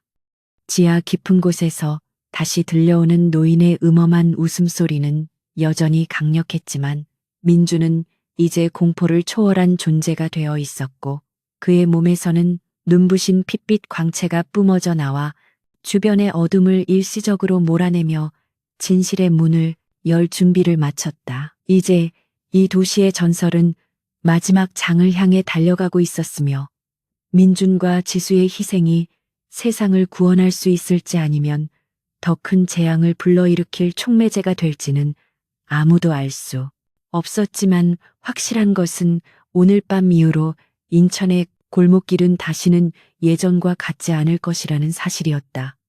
민주는 마지막으로 지수의 얼굴을 핥아주며 미안해라는 진심 어린 마음을 전했고, 지수는 꼬리를 흔들며 화답했으며, 두 존재는 거대한 폭발음과 함께 무너져 내리는 지하 연구소의 심연 속으로 몸을 던져 자신들의 흔적을 영원히 역사 뒤편으로 감추려 했다. 하지만 먼 훗날 사람들은 여전히 인천의 어두운 골목길에서 누군가 자신의 이름을 부르는 환청을 듣고 나며 그 목소리가 너무나 그리운 사람의 것과 같아 무심코 뒤를 돌아보려 할 때마다 귓가에 울리는 절대로 뒤돌아보지 말하는 서늘한 경고를 기억하며 가슴을 쓸어내린다고 전해진다. 저주는 사라진 것이 아니라 형태를 바꾸어 도시의 습기찬 구석마다 스며들어 있었으며 민준과 지수의 이야기는 이제 전설이 되어 사람들의 입에서 입으로 전해지며 새로운 희생자를 경고하고 또 유혹하는 기괴한 모순의 꽃을 피우고 있었다. 지하 연구소의 더 깊은 심장부로 내려갈수록 공기는 차가운 금속성과 부패한 단내가 뒤섞여 숨을 쉴 때마다 폐부를 찌르는 듯한 통증을 유발했고 벽면에 설치된 낡은 형광등은 기괴한 청백색 빛을 내뿜으며 전멸하고 있었다. 민주는 지수의 떨리는 앞발을 자신의 등에 밀착시킨 채 어둠 속을 헤치며 나아갔는데 그가 딛는 걸음마다 바닥에 고인 정체 모를 검은 액체가 파동을 일으키며 사방으로 흩어졌고 벽 너머에서는 수천 명의 사람들이 동시에 흐느끼는 듯한 환청이 들려와 이성을 마비시키려 했다. 이곳은 단순히 실험이 행해졌던 장소가 아니라 인간의 고통과 갈망을 양분 삼아 자라난 거대한 유기체와 같았으며 건물 전체가 마치 거대한 짐승의 내장 속에 들어와 있는 것 같은 착각을 불러일으킬 정도로 기괴하게 꿈틀거리고 있었다. 공간은 물리적인 법칙을 무시한 채 뒤틀리기 시작했고 민준이 방금 지나온 복도는 어느새 거대한 개의 목구멍처럼 변해 퇴로를 차단했으며 천장에서는 붉은 실핏줄이 돋아난 거대한 눈동자들이 내려다보며 그들의 일거수일투족을 감시하고 있었다. 민주는 자신의 뇌 속으로 직접 파고드는 날카로운 전자음과 짐승의 포효가 뒤섞인 소음에 비명을 질렀지만 지수의 목에 걸린 목걸이가 발산하는 희미한 온기에 의지하며 마지막 남은 인간의 자아를 붙잡으려 사투를 벌였다. 이제 그들 앞에는 거대한 중앙 통제실의 문이 나타났는데 그 문은 강철이 아니라 수천 개의 인간 얼굴 가죽을 이어 붙인 것처럼 끔찍한 질감을 가지고 있었고 문고리 대신 날카로운 이빨이 돋아난 입이 달려있어 접근하는 자를 집어삼킬 듯 으르렁거렸다. 민준이 그 문에 손을 대는 순간 그의 머릿속에는 인천이라는 도시가 겪어온 모든 어두운 기억들이 홍수처럼 밀려 들어왔고 전쟁의 참화와 산업화의 그늘 속에서 버려진 이들의 원한이 응축되어 형성된 거대한 의식체인 어머니 더 소울스의 존재를 직면하게 되었다. 이 거대한 괴물은 도시의 골목길마다 자신의 촉수와 같은 인면견들을 풀어 산자들의 미래를 예언하게 함으로써 그들의 공포를 수확하고 있었으며 민준이 받았던 모든 예언은 사실 이 괴물이 정해놓은 잔혹한 알고리즘의 결과물에 불과했다는 사실이 밝혀졌다. 지수는 공포에 질려 민준의 등에 얼굴을 파묻었지만 민준은 오히려 이 거대한 악의 근원을 마주하자 가슴속에서 차가운 분노가 치밀어 올랐고 자신의 신체에서 뿜어져 나오는 핏빛 기운을 모아 그 흉측한 문을 정면으로 타격하여 박살냈다. 문이 열리자 나타난 방 안에는 거대한 수조들이 즐비해 있었고 그 안에는 뇌와 척수만이 남은 인간들이 개들의 신경망과 연결된 채 끊임없이 미래의 확률을 계산하는 생물학적 컴퓨터가 되어 작동하고 있었으며 그 중앙에는 아까 골목에서 사라졌던 노인이 육신을 잃고 거대한 뇌의 일부가 된 채 그들을 맞이했다. 노인의 목소리는 이제 스피커를 통해 기계적으로 울려 퍼졌는데 어리석은 실험체여. 너는 진실을 알게 되었으나 그것은 곧 너의 소멸을 의미할 뿐이다. 라고 말하며 수조 안의 액체를 끓어오르게 했고 그 안에서 수십 마리의 정의 인면견들이 튀어나와 민준을 포위했다. 이 괴물들은 이전의 것들과는 비교도 할 수 없을 정도로 거대하고 흉포했으며 그들의 눈에는 자의식 대신 오직 말살이라는 명령어만이 입력된 로봇과 같은 차가움이 깃들어 있어 보는 이의 심장을 얼어붙게 했다. 민주는 지수를 방구석 안전한 곳으로 밀어놓고 자신을 덮쳐오는 괴물 무리를 향해 돌진했으며 그의 발톱은 이제 강철을 찢을 정도로 단단해져 괴물들의 가죽을 도려내고 뼈를 으스러뜨리는 파괴적인 힘을 발휘하여 방안을 순식간에 피바다로 만들었다. 하지만 괴물들은 쓰러져도 다시 결합하여 재생되었고 노인은 비웃으며 공간의 시간을 왜곡시켜 민준이 공격을 시도할 때마다 과거의 시점으로 되돌려 그를 지치게 만들었으며 민준은 자신이 무한히 반복되는 고통의 굴레에 갇혔음을 깨닫고 절망적인 비명을 질렀다. 너의 모든 움직임은 이미 계산되어 있다. 네가 지키려는 저 여자조차 결국은 나의 새로운 부품이 될 운명이다라는 노인의 조롱에 민주는 무릎을 꿇었지만 그때 지수가 비틀거리며 일어나 중앙 컴퓨터의 전선을 이빨로 물어뜯기 시작했다. 지수의 돌발적인 행동에 당황한 노인은 경비 시스템을 가동하려 했지만 지수는 온몸에 흐르는 고압 전류의 고통을 참아내며 전선을 끊어냈고 그 순간 공간을 지배하던 시간 왜곡에 장이 무너지며 민주는 다시 움직일 수 있는 자유를 얻게 되었다. 민주는 지수의 희생적인 모습에 자극받아 자신의 생명력을 모두 불태워 거대한 화염의 구체를 형성했고 그것을 노인의 뇌가 박혀있는 중앙 처리 장치를 향해 던졌으며 거대한 폭발과 함께 연구소 전체가 비명을 지르는 듯한 굉음을 내며 흔들리기 시작했다. 수조들이 깨지면서 쏟아져 나온 액체들이 불길과 섞여 기괴한 연기를 내뿜었고 연결되어 있던 인간, 짐승들의 의식들이 해방되며 지르는 단발마의 비명이 지하 공간을 가득 채우며 아비규환의 지옥도가 완성되었다. 노인의 의식은 소멸해 가면서도 마지막 발악으로 민준의 정신을 잠식하려 시도했고 민준의 머릿속에는 그가 가장 두려워하던 미래의 환영들이 펼쳐졌는데 그곳에서 그는 지수를 자신의 손으로 찢어 죽이고 인천 전체를 피로 물들이는 악마의 왕이 되어 있는 자신의 모습을 보게 되었다.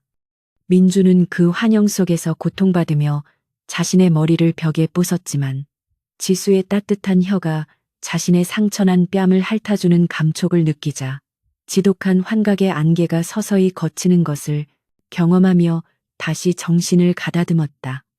그는 이제 노인이 제어하던 시스템의 권한을 역으로 해킹하여 연구소의 자폭 장치를 활성화했고 이곳에 갇힌 모든 저주받은 영혼들과 함께 영원한 안식을 맞이하기로 결심하며 지수를 품에 꼭 안았다. 연구소의 벽면은 무너져 내리기 시작했고 천장에서는 거대한 콘크리트 덩어리들이 떨어져 괴물들을 짓눌렀지만 민주는 지수를 감싸 안은 채 미동도 하지 않았으며 그들의 주위에는 그동안 희생되었던 사람들의 유령들이 나타나 고맙다는 듯한 미소를 지으며 사라져갔다. 하지만 폭발의 순간에 민주는 자신의 세 번째 눈을 통해 아주 먼 미래의 한 조각을 보게 되었는데 그곳에는 저주가 완전히 사라진 것이 아니라 지상의 누군가의 스마트폰 앱이나 SNS를 통해 디지털 형태로 변이하여 다시 퍼져나가기 시작하는 소름 끼치는 광경이 담겨 있었다.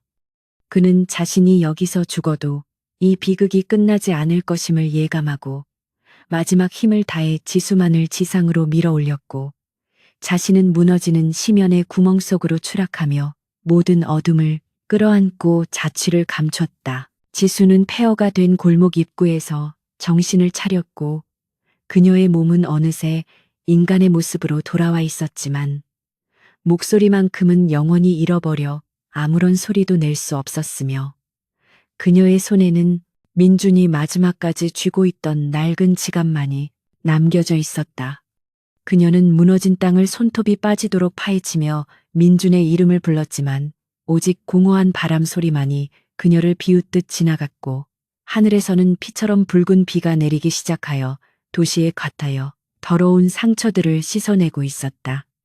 인천의 밤은 다시 고요를 되찾은 듯 보였으나 사람들은 이제 인터넷 커뮤니티에 올라오는 사람 얼굴을 한 개를 보았다는 목격담 뒤에 달린 기괴한 예언 댓글들을 보며 보이지 않는 공포에 떨기 시작했고, 그것은 민준이 막으려 했던 새로운 형태의 저주였다.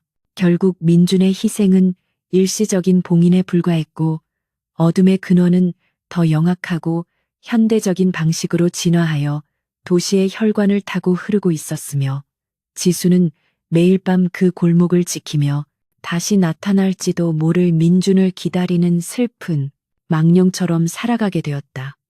가끔 그녀의 등 뒤에서 누군가 이름을 부르는 소리가 들려오면 그녀는 뒤를 돌아보고 싶은 충동을 느끼지만, 그때마다 민준의 마지막 목소리가 들려와 그녀를 붙잡았고, 그녀는 소리 없는 눈물을 흘리며 앞만 보고 걸어갈 뿐이었다.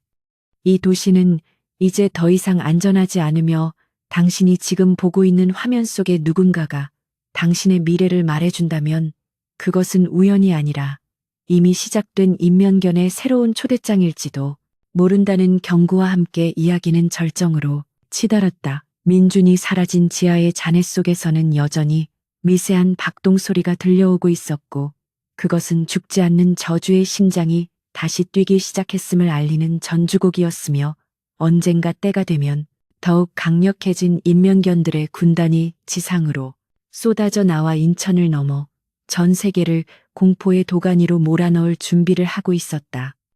지수는 자신의 손등에 남은 흉터가 가끔 개의 발톱 모양으로 솟아오르는 것을 보며 자신 역시 완벽하게 인간으로 돌아온 것이 아님을 깨달았고, 언젠가는 자신도 그들의 동료가 되어야 할 운명임을 직감하며 깊은 절망 속에서 인천대교 너머로 지는 붉은 노을을 바라보며 마지막 남은 이성을 정리하기 시작했다. 잿빛 안개가 낮게 깔린 인천의 아침은 여느 때와 다름없이 차갑고 무거운 공기로 시작되었지만, 폐허가 된 골목 입구에는 형용할 수 없는 불쾌한 정적이 감돌고 있었다. 밤사이 내린 피 섞인 비는 아스팔트 위에 검은 얼룩을 남겼고, 그 얼룩들은 마치 죽어가는 이들의 비명처럼 기괴한 형상으로 굳어버려 지나가는 이들의 발길을 머뭇거리게 만들었다. 사고 현장을 수습하러 온 경찰관들은 원인을 알 수 없는 거대한 붕괴 현장 앞에서 고개를 갸우뚱거리며 짐승의 털 뭉치와 부서진 휴대폰 조각들만을 발견할 뿐이었고, 공기 중에는 여전히 씻기지 않은 악취가 감돌았다. 현장에서 멀지 않은 공원 벤치에는 한 남자가 초점 없는 눈으로 허공을 응시하며 앉아 있었는데, 그는 마치 영혼이 빠져나간 빈 껍데기처럼 미동도 하지 않은 채 입술만 미세하게 달싹이고 있었다. 남자의 옷은 갈갈이 찢겨 있었고, 드러난 피부에는 짐승의 발톱에 핥힌 듯한 깊은 상처들이 가득했지만, 정작 그는 통증조차 느끼지 못하는 듯 자신의 어깨 너머를 향해 끊임없이 무언가를 속삭이고 있었다. 행인들이 그를 도와주려 다가갔으나 남자는 갑자기 비명을 지르며 절대로 내 뒤를 보지 말라고 소리를 쳤고, 그 목소리는 사람의 것이라기엔 너무나도 탁하고 짐승의 포효를 닮아 있었다. 정신병원으로 이송된 그 남자는 밤마다 병실벽에 개의 형상을 그리며 알 수 없는 미래의 불행들을 예언하기 시작했고, 의사들은 그를 극심한 외상 후 스트레스 장애 환자로 분류하여 격리 조치했다. 하지만 그가 내뱉는 예언들은 다음날 뉴스를 통해 소름 끼치도록 정확하게 실현되었으며, 병원 관계자들 사이에서는 그 남자의 등 뒤를 보면 죽는다는 괴담이 퍼져 아무도 그의 병실에 선뜻 들어가려 하지 않았다. 남자는 거울을 볼 때마다 자신의 얼굴이 서서히 문드러지며 털이 돋아나는 환각에 시달렸고, 결국 스스로 자신의 눈을 찔러 앞을 볼 수 없게 만들었지만 환청은 더욱 선명해졌다. 한편 지수는 인간의 모습으로 돌아왔음에도 불구하고 목소리를 잃어버린 채 인천의 밤거리를 유령처럼 배회하며 민준이 사라진 그 무너진 골목길을 매일같이 찾아가 하염없이 바닥을 파헤치는 기행을 반복했다. 그녀의 손톱은 이미 닳아 없어지고 손가락 끝에서는 진물이 흘러나왔지만 그녀는 멈추지 않았고 가끔 지나가는 사람들에게 스마트폰 메모장에 쓴 뒤를 보지 마세요 라는 경고, 문구를 보여주며 눈물을 흘렸다. 사람들은 그녀를 미친 여자라고 비웃으며 지나쳤지만 그녀의 슬픈 눈망울 속에 비친 자신의 그림자가 개처럼 짖고 있다는 사실을 깨달은 이는 아무도 없었기에 비극은 계속되었다. 인터넷 커뮤니티에는 인천의 특정 골목길에서 길을 물어보는 개의 목격담이 다시 올라오기 시작했는데 이번에는 그 개가 인간의 스마트폰을 사용해 메시지를 보낸다는 더욱 진화된 형태의 괴담이 섞여 있었다. 당신이 내일 입을 옷을 알고 있습니다라는 제목의 글에는 실제로 다음날 사고를 당한 이들의 생전 마지막 대화 내용이 캡처되어 올라왔고 이는 순식간에 수천 개의 공유수를 기록하며 디지털 세상으로 저주를 퍼뜨렸다. 사람들은 이것을 단순한 장난으로 여겼지만 메시지를 받은 이들은 하나둘씩 행방불명되거나 원인 모를 발작을 일으키며 쓰러졌고 인천은 다시금 공포의 도시로 변해갔다. 어느 날 저녁 호기심 많은 한 유튜버가 괴담의 실체를 밝히겠다며 무너진 연구소 털을 방문했고 그는 실시간 스트리밍을 통해 폐허의 내부를 시청자들에게 중계하며 자극적인 멘트를 던지고 있었다. 하지만 카메라 화면에 잡힌 그의 등 뒤에는 인간의 형상을 한 검은 그림자가 네 발로 기어다니며 그를 바짝 추격하고 있었고 시청자들이 댓글로 뒤를 보라고 소리쳤지만 그는 비웃으며 장난치지 말라고 응수했다.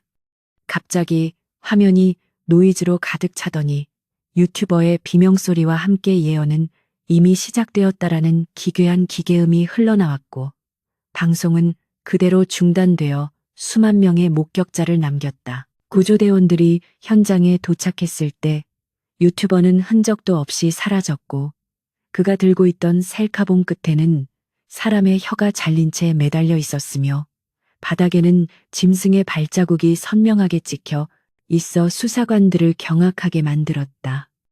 이 사건 이후 인천시는 해당 구역을 영구 봉쇄하고 민간인의 출입을 엄격히 금지했지만 밤마다 철창 너머로 들려오는 슬픈 개들의 노래소리는 인근 주민들의 밤잠을 설치게 하는 고통의 근원이 되었다. 저주는 이제 물리적인 공간을 넘어 사람들의 무의식 속에 깊이 자리 잡았고 거울을 볼 때마다 자신의 이목구비가 비정상적으로 길어 보인다는 호소인이 급증하기 시작했다. 도시의 한 카페에서 한 남자가 노트북을 두드리며 일에 몰두하고 있을 때 그의 뒤편에서 아주 익숙한 목소리가 오늘 저녁에 당신의 연인이 이별을 고할 것입니다라고 속삭이며 차가운 숨결을 내뱉었다. 남자는 소스라치게 놀라 주위를 둘러보았지만 카페 안에는 자신과 종업원뿐이었고 창문에 비친 자신의 그림자 옆에 웅크리고 앉아있는 커다란 개의 형상을 발견하고는 얼음처럼 굳어버렸다. 개의 얼굴은 놀랍게도 예전에 실종되었던 자신의 친구와 닮아 있었고 남자는 공포에 질려 카페를 뛰쳐나갔지만 그의 스마트폰에는 방금 들었던 예언이 텍스트 메시지로 도착해 화면을 붉게 물들였다. 민주는 정말로 소멸한 것일까? 아니면 어둠의 일부가 되어 영원히 고통받고 있는 것일까에 대한 해답은 그 누구도 내릴 수 없었지만 지수는 가끔 꿈속에서 민준의 따뜻한 손길을 느끼며 잠에서 깨어나곤 했다. 꿈속의 민준은 울고 있었고 지수에게 절대로 자신을 찾지 말라고 당부했지만 지수는 그를 포기할 수 없었기에 자신의 몸 안에서 꿈틀거리는 짐승의 본능을 억제하며 마지막 남은 인간성을 쥐어짜냈다. 그녀는 자신의 피로 벽에 인면견들의 약점을 기록하기 시작했는데 그것은 오직 진실한 사랑과 희생만이 이 지독한 굴레를 끊을 수 있다는 아주 절망적이고도 희박한 희망에 관한 것이었다. 시간이 흘러 인천의 낡은 골목들은 재개발을 위해 철거되기 시작했고 거대한 굴착기들이 땅을 파헤칠 때마다 그 안에서는 수천 구의 개의 뼈와 인간의 유골이 뒤섞인 기괴한 무덤들이 발견되어 사회적인 큰 파문을 일으켰다. 하지만 정부는 이를 단순한 집단 학살의 흔적으로 은폐하려 했고, 진실을 알리려던 기자들은 의문의 사고로 목숨을 잃거나 목소리를 잃고 정신병원에 수용되어 세상에서 지워져 갔다. 재개발된 아파트 단지는 화려하게 빛났지만 그곳에 입주한 사람들은 밤마다 벽을 긁는 소리와 아이들의 방에서 들려오는 개 짖는 소리에 시달리며 원인 모를 불안감 속에서 하루하루를 버텼다. 어느 비 오는 날 밤 한 꼬마 아이가 아파트 화단에서 비를 맞고 있는 강아지 한 마리를 발견하고는 다가가 우산을 씌워주었는데, 강아지는 고개를 들어 아이를 바라보며 고마워. 너의 내일은 아주 따뜻할 거야 라고 말을 건넸다. 아이는 신기해하며 강아지의 머리를 쓰다듬으려 했지만 아이의 어머니가 비명을 지르며 아이를 낚아챘고, 그 순간 강아지의 얼굴은 흉측하게 뒤틀린 민준의 것으로 변해 차가운 미소를 지었다. 인면견은 순식간에 어둠 속으로 사라졌지만 아이의 손등에는 붉은 반점이 생겨났고, 그날 이후 아이는 더 이상 말을 하지 않고 밤마다 거울을 보며 으르렁거리는 기이한 행동을 보였다. 이처럼 저주는 끊임없이 변형되고 확산되며 도시의 모든 일상을 잠식해 나갔고, 사람들은 이제 길가에서 마주치는 모든 유기견의 눈동자를 살피며 그 안에서 인간의 광기가 서려 있지는 않은지 공포 섞인 시선으로 경계하게 되었다. 인천의 골목길은 사라졌을지 모르나 그곳에 깃들었던 원한은 이제 아파트 복도와 엘리베이터, 그리고 지하 주차장의 어두운 구석마다 도사리며 누군가 뒤를 돌아보기를 기다리는 포식자의 인내심을 발휘했다.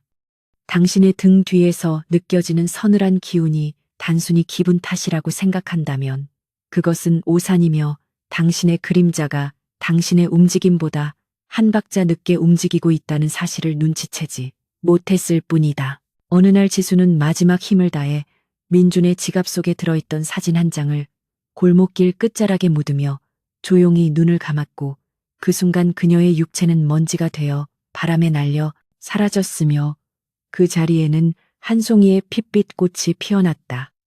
그 꽃의 향기는 너무나 매혹적이었지만 그것을 맡은 사람들은 모두 짐승의 기억을 공유하게 되는 저주에 걸렸고, 인천은 이제 인간과 괴물의 경계가 허물어진 혼돈의 도시가 되어 영원한 어둠 속으로 침잠했다.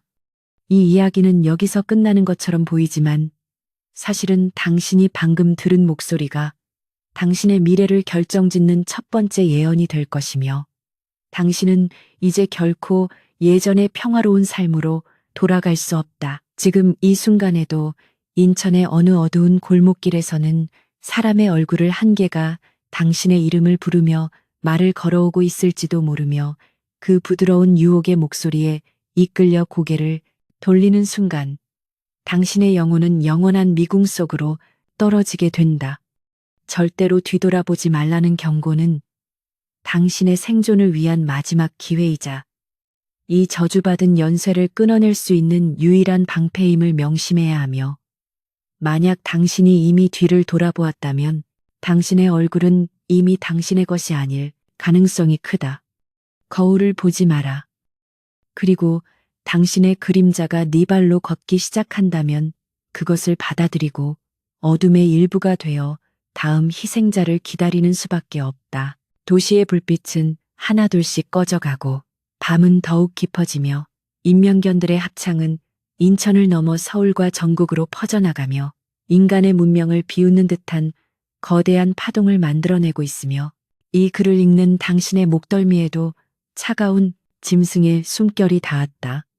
저주는 멈추지 않으며 진실은 언제나 공포보다 잔인한 법이고, 민준과 지수의 비극은 이제 전 인류의 재앙이 되어 우리 곁을 맴돌고 있으니 오늘 밤 당신의 침대 밑을 확인하는 것을 잊지 말아야 할 것이다. 짐승의 지성이 당신의 뇌를 잠식하고 당신의 혀가 말라 비틀어질 때 비로소 당신은 예언의 진정한 의미를 깨닫게 될 것이며, 그것은 곧 당신의 영원한 침묵이자 탄생을 의미하는 소름 끼치는 축복이다. 사무실에서 야근을 하던 한 대리는 무심코 고개를 돌렸다가 유리창에 비친 자신의 얼굴이 개의 형상으로 변해 있는 것을 보고 비명을 질렀으나 그의 입에서는 오직 거친 지즘만이 터져나와 옆자리 동료들을 경악하게 만들었다. 동료들은 그를 도우려 달려왔지만 대리의 눈동자 속에 담긴 기괴한 예언의 힘에 눌려 모두 제자리에 얼어붙었고 사무실의 전등이 일제히 깨지면서 어둠 속에서 수많은 인면견들의 눈동자가 붉게 빛나기 시작했다. 이것은 더 이상 전설이 아니며 실시간으로 벌어지는 참극이자 당신의 이웃과 가족이 겪게 될 오늘 밤의 사건이며 인천의 저주는 이제 당신의 방문 앞까지 도달하여 손잡이를 돌리고 있다. 길거리의 광고판에는 실종자 명단이 끊임없이 흐르지만 그 명단에 적힌 이름들은 이미 모두 인면견의 왕국에서 새로운 신분을 부여받아 우리 곁을 활보하고 있으며 그들은 아주 평범한 옷차림으로 우리에게 길을 묻거나 미래를 축복해주며 접근한다. 당신의 미래는 아주 밝습니다라고 말하는 그들의 눈 뒤편에 숨겨진 잔혹한 식욕을 알아차렸을 때는 이미 늦었으며 당신의 영혼은 이미 그들의 뱃속에서 소화되어 사라진 지 오래되었을 것이라는 소름 끼치는 가설이 이제는 정설로 굳어졌다. 인면견들의 지배는 소리 없이 시작되었고 우리는 그들의 예언이라는 마약에 중독되어 스스로의 목을 내어주며 공포의 시대를 찬양하는 비참한 노예가 되어버렸다. 민준이었던 괴수는 이제 인천의 지하 깊은 곳에서 거대한 고치로 변해 부활을 기다리고 있으며 그가 다시 세상에 나오는 날, 이 땅의 모든 개는 인간의 얼굴을 하게 될 것이고 모든 인간은 짐승의 말을 하게 되는 기괴한 전도가 일어날 것이다. 지수의 목걸이는 어느 이름 모를 골목 쓰레기 더미 속에서 여전히 차갑게 식어 있지만 그 목걸이를 줍는 자는 민준의 기억과 저주를 고스란히 물려받아 새로운 전설의 주인공이 되어야 하는 가혹한 운명을 맞이하게 된다. 인천은 이제 죽음의 도시를 넘어 하나의 거대한 생명체가 되어 우리를 지켜보고 있으며 우리는 그 안에서 소화되기를 기다리는 보잘것없는 영양분에 불과하다는 사실을 잊지 마라. 어느 등산객이 계양산 정상에서 인천 시내를 내려다보았을 때 도시 전체가 거대한 개의 형상으로 웅크리고 있는 것을 발견하고는 공포에 질려 하산했으나 그가 집에 도착했을 때 반겨준 것은 인간의 목소리로 다녀오셨어요. 라고 인사하는 자신의 애완견이었다. 등산객은 그 자리에서 심장마비로 사망했지만 그의 애완견은 주인의 얼굴을 핥으며 서서히 주인의 이목구비를 자신의 얼굴로 옮겨오기 시작했고 다음날 아침 그 집에서는 죽은 주인 대신 개의 영혼을 가진 인간이 출근길에 올랐다. 이처럼 치환의 과정은 완벽하고 신속하게 이루어지며 그 누구도 당신이 진짜 당신인지 아니면 껍데기뿐인 짐승인지 구별해낼 수 없는 시대가 도래했다. 결국 인면견 전설은 인간의 내면에 숨겨진 잔혹성과 이기심이 빚어낸 거울과 같으며 우리가 서로의 아픔을 외면하고 공포를 즐기는 한 이 저주는 절대로 끝나지 않을 영원한 굴레가 되어 우리를 옥죄고 괴롭힐 것임을 엄중히 경고한다. 인천의 밤바다 위로 떠오르는 붉은 달은 이제 인면견들의 눈동자를 상징하며 그 달빛이 닿는 곳마다 새로운 예언이 싹트고 그 예언을 듣는 자는 반드시 뒤를 돌아보게 될 것이라는 악마의 속삭임이 파도 소리에 섞여 들려온다. 당신은 과연 내일 아침 거울 속에서 자신의 온전한 얼굴을 마주할 수 있을 것인가? 아니면 낯선 짐승의 눈빛과 조우하며 비명을 지르게 될 것인가에 대한 대답은 이미 예언되어 있다. 마지막으로 이 기록을 남기는 나조차 손가락이 굳어지고 입술 주변에 뻣뻣한 털이 돋아나고 있음을 느끼며 이것이 내가 남길 수 있는 마지막 인간의 언어임을 깨닫고 절망적인 심정으로 펜을 내려놓으려 하지만 내 뒤에서 느껴지는 기괴한 시선이 멈추지 않는다. 내 이름을 부르는 그 목소리는 분명히 민준의 것이고 그는 나에게 이제 내 차례야라고 속삭이며 나를 어둠의 동반자로 초대하고 있으니 나는 이제 거부할 힘을 잃고 서서히 뒤를 돌아보며 그가 예언한 나의 비참한 미래를 받아들이려 한다. 당신도 예외는 아니며 이 글의 마지막 마침표를 찍는 순간 당신의 방창문을 두드리는 그 발톱 소리에 귀를 기울이고 당신의 최후를 준비하며 소름 끼치는 정적을 맞이하라. 인천의 어두운 골목길은 여전히 당신을 기다리고 있으며 그곳에서 마주할 인면견의 미소는 당신이 생전 처음 느끼는 가장 잔인하고도 매혹적인 공포가 될 것이니 부디 뒤를 돌아보지 말고 앞만 보고 뛰어가길 바라지만 결국 인간은 호기심의 노예임을 알기에 나는 웃는다. 짐승의 웃음소리가 이 도시에 가득 차고 인간의 비명은 음악이 되어 울려 퍼질 때 우리는 비로소 진정한 평등을 맞이하게 될 것이며 그것은 곧 인면견과 인간이 하나가 되는 기괴한 통일의 순간이자 문명의 종말을 고하는 장엄한 의식이다. 이제 당신의 차례다. 당신의 이름을 부르는 저 목소리에 어떻게 화답할 것인지 결정하고 당신의 얼굴을 포기할 준비가 되었다면 기꺼이 뒤를 돌아보고 그 짐승의 품에 안겨 영원한 예언의 노예가 되어라. 밤하늘의 별들은 이제 개들의 눈동자처럼 섬뜩하게 빛나고 대지는 짐승의 가죽처럼 거칠게 숨을 몰아쉬며 우리를 위협하고 있지만 우리는 도망칠 곳이 없으며 우리가 발을 딛고서 있는 이 땅 자체가 이미 거대한 인면견의 등 위라는 사실을 깨달아야 한다. 모든 것은 예언된 대로 흘러가고 있으며 당신의 죽음과 변이조차 이미 이 도시의 알고리즘에 기록된 사소한 데이터에 불과하니 슬퍼하거나 저항하지 말고 그저 짐승의 본능에 몸을 맡긴 채 인천의 어둠 속으로 녹아들어 사라져라. 이야기는 여기서 끝나지만 저주는 지금 이 순간 당신의 숨소리를 타고 당신의 심장으로 스며들어 새로운 고동을 시작하며 당신을 기다리고 있으니 부디 편안한 악몽을 꾸길 바란다.